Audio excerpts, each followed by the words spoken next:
to Hercourt with Treasure Talks Everything Women Basketball, and Unrivaled is here. This is going to be my year 2 Unrivaled preseason ranking of all the teams, really based off what I've seen in the W and last year of Unrivaled. Coming in at number 8, I'm sorry, but the Hive, you are number 8. I just don't feel like the chemistry is there.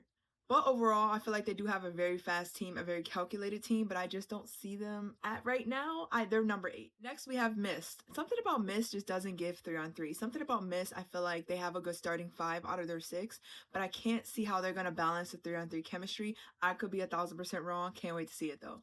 Rose. Last year, Rose was overall number 5. I feel like so many people doubted Rose and they came through. They were my number 1 last year.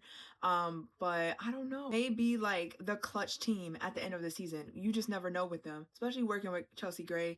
Anything is possible. Number 5 team would have to be Vinyl.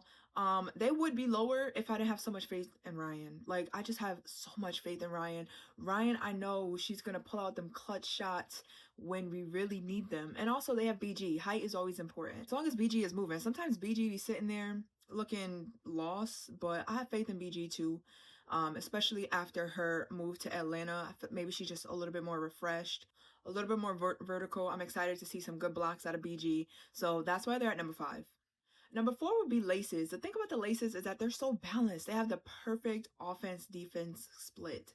And their guards are fast. I mean, Slim, Jordan, and Jackie, very fast guards, can move up and down the court, make their own plays. So we have AT, who's basically unstoppable. Maddie and Naz Hillman, and we know Naz stepped up her game this past WNBA season, and she did really good in Unrivaled last year. Number 3, we're going to have Breeze. I feel like Breeze is the young and turned team, as Paige Beckers would say, but I would also say young and motivated. I feel like each individual person on the Breeze team has something new to bring. There's no duplicate. They all have their individual role to play, and I'm excited to see them split that up on a 3-on-3 tournament. Shocked that number 2 is my number 2 because last year it was my number 6. So I just wasn't excited to see them play last year. But this year I'm so excited to see them play, and that's going to be Phantom. Ghost Gang all the way. I feel like their presence is just so dominant. They're all so tough, so physical. They all have a great game.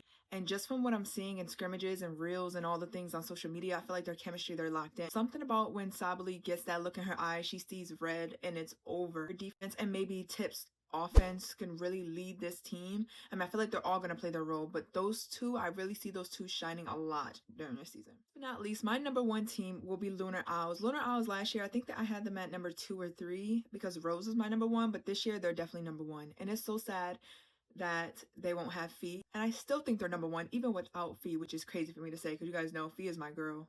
They just have a passion for basketball, and I feel like they have perfect lock-in mentality. And to see Rachel and Marina play on the same team,